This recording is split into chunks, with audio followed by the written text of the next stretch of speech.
Bonjour à vous. Bonjour. Jacqueline Gouraud. Vous êtes là aussi ce matin parce que vous êtes à la tête du ministère donc, de cette cohésion des territoires et que le plan Grand Froid va être mis en place dès cette semaine. Il est en quelque sorte anticipé. Pour quelles raisons et de quels moyens va-t-il disposer?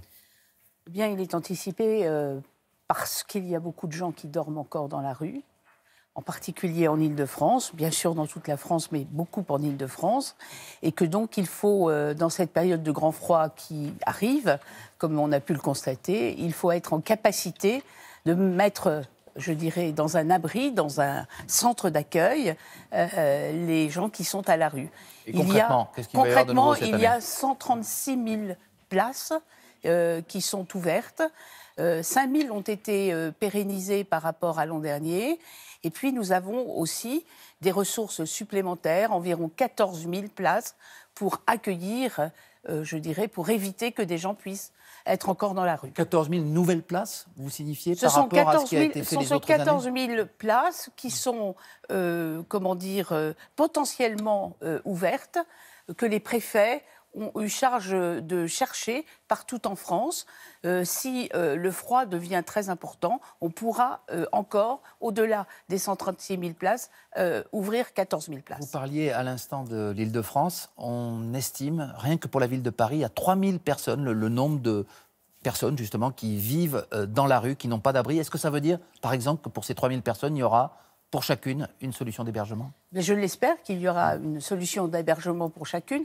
Il y a aussi un phénomène très important qui se développe, qui est que des gens n'appellent pas le 115, ou les gens ne viennent pas vers les centres d'hébergement. Il faut donc aussi développer les maraudes. Nous avons tout un plan de développement des maraudes avec les associations, c'est-à-dire aller vers ceux qui sont dans la rue. Alors, évidemment, il faut mesurer qu'il y a les SDF que l'on connaît, mais il y a aussi une population de plus en plus importante qui est liée à l'immigration.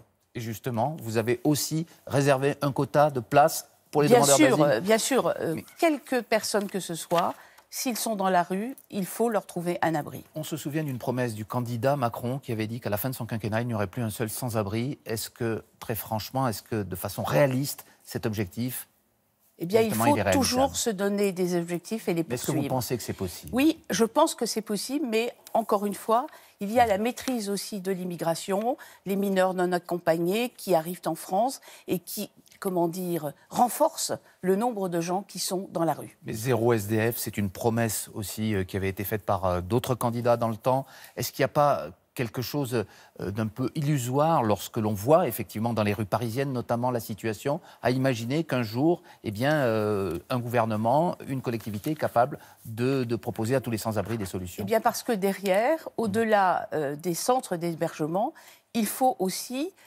chercher des logements pérennes pour toutes ces personnes qui sont dans les centres d'hébergement. Et c'est le grand plan Logement d'abord que le gouvernement développe, avec notamment la volonté de construire environ 40 000 logements qui sont des logements très sociaux pour pouvoir effectivement faire en sorte que ces gens qui sont dans les centres d'hébergement ne retournent pas à la rue. Alors, il y a la question de la grande pauvreté, on vient d'en parler. Il y a aussi la question du pouvoir d'achat pour l'ensemble des Français, avec, malgré la taxe d'habitation en baisse, malgré le salaire net en hausse, en raison de la baisse des charges sociales, une impression forte que le pouvoir d'achat chez les Français a plutôt tendance à baisser, à cause notamment de la hausse du carburant. Vous venez d'un département rural, le Loir-et-Cher. Est-ce que ce n'est pas ce que vous disent vos électeurs ? Est-ce qu'il n'y en a pas certains qui vont aller, on le voyait dans le journal, manifester le 17 novembre ? Alors c'est vrai que la hausse des carburants n'est jamais populaire. D'abord, elle ne dépend pas que de nous, elle dépend du prix du baril. Mais c'est vrai qu'il y a une politique qui a été mise en place par le gouvernement pour la transition énergétique. Et que le diesel pose un certain nombre de problèmes de pollution et aussi de problèmes de santé avec les Elle particules n'est pas fines. comprise, cette politique, Madame Gouraud. Je Les sais. gens ont l'impression Oui. que c'est plutôt, pardonnez-moi, du racket fiscal, cette Eh augmentation bien, des prix à la pompe. J'ai entendu, mais c'est un changement culturel, mais qui est connu, puisque vous savez bien qu'il y a eu plusieurs générations de diesel, et qu'il y a du vieux diesel, si je puis dire, plus polluant que le plus récent. Il faut expliquer tout ça. Il y a la prime aussi à la reconversion qui a été mise en place pour que les gens puissent, s'ils le souhaitent, changer de voiture. 1 000 € ou 2 000 pour les personnes non imposables. Vous admettez qu'aujourd'hui, il y a une incompréhension de la part du public? J'admets qu'il faut faire partie encore plus de pédagogie, mais ça a été dit tout à l'heure sur vos antennes, le prix de l'essence et du gasoil a déjà atteint ce chiffre. Mais il faut faire comprendre, n'est-ce pas, qu'on doit passer dans un autre système pour le bien, je dirais, des habitants et de la planète. Alors, il y a une incompréhension des Français sur ce point, il y a une incompréhension des élus locaux. Vous êtes en charge un petit peu à la tête de ce ministère, vous avez reçu une promotion après le dernier remaniement, de rétablir le lien finalement avec les régions, les départements, les communes, un lien qui avait été distendu. Il y a notamment la question cruciale de la taxe d'habitation. Comment va-t-elle être compensée pour les communes qui n'ont pas été contentes qu'elle disparaisse? Alors, il y a 2 phases. Il y a une première phase qui va durer pendant 3 ans, où l'État prend la place du contribuable, c'est-à-dire que les communes voient leurs ressources absolument identiques. C'est ce qu'on appelle un dégrèvement. Et puis, il y a ce qui est post-3 ans, c'est-à-dire une réforme fiscale qu'il faut mettre en place et que nous travaillons en ce moment avec les associations d'élus, c'est-à-dire par quoi on remplace la ressource taxe d'habitation pour les communes. Et pour l'instant... mais il y a déjà plein d'idées dans l'air, mais il faut négocier. Et je ne peux pas vous donner la solution avant que nous ayons discuté avec l'ensemble des élus. Vous en avez discuté avec Emmanuel Macron. Est-il vrai qu'il est fatigué? Il prend 4 jours, c'est inhabituel, de repos.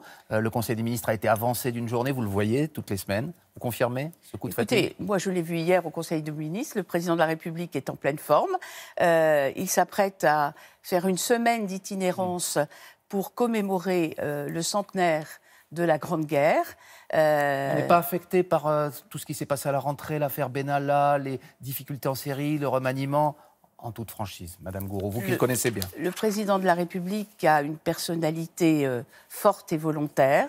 Et ce qui est important, c'est qu'il soit, toujours dans l'objectif de réformer la France et de faire en sorte que les Français vivent mieux. Et qu'ils soient en forme pour cela, donc si je vous comprends bien. Merci beaucoup, Jacqueline Gouraud. Thierry, c'est à vous. Très bonne journée.